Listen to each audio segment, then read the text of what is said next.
ईसा योहन बाप्तिस्ता से बपतिस्मा ग्रहण करने के बाद पवित्र आत्मा से परिपूर्ण होकर यर्दन के तट से लौटते हैं।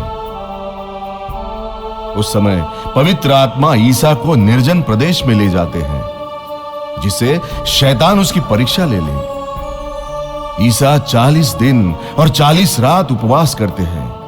वे जंगली पशुओं के साथ रहे और स्वर्गदूत आकर उनकी सेवा परिचर्या करते हैं। इसके बाद शैतान ने 3 बार उनकी परीक्षा ली।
मैं मसीहा हूँ, मैं यीशु पुत्र हूँ, इस संसार की रक्षा करने आया हूँ।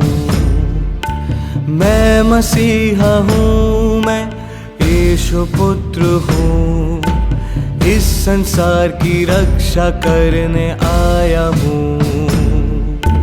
यदि तुम ईश्वर के पुत्र हो, इस पत्थर से कहो तुम रोटी बन जाओ। यदि तुम ईश्वर के पुत्र हो, इस पत्थर से कहो तुम रोटी बन जाओ। मनुष्य रोटी से ही नहीं जीता, किंतु ईश्वर के हर शब्दों से है वह जीता।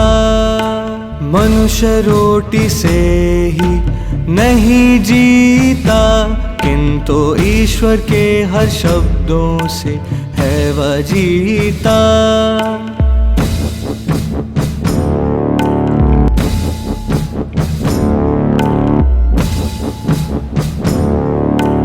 अगर तुम ईश्वर के पुत्र हो, तुम नीचे कूदो और दूत तुमको बचाएंगे। अगर तुम ईश्वर के पुत्र हो, तुम नीचे कूदो और दूत तुमको बचाएंगे। ईश्वर को कभी नहीं परीक्षा में डाले, ईश्वर के वचन से चलना चाहिए। ईश्वर को कभी नहीं परीक्षा में डाले, ईश्वर ईश्वर के वचन से चलना चाहिए।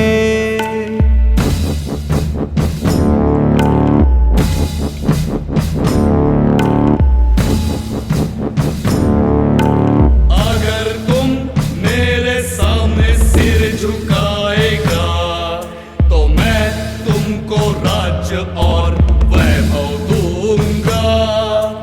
अगर तुम मेरे सामने सिर झुकाएगा तो मैं तुमको राज्य और वैभव दूंगा। शैतान तुम मुझसे हट जाओ, परमेश्वर की सेवा आराधना करो। शैतान तुम मुझसे हट जाओ, परमेश्वर की सेवा आराधना करो।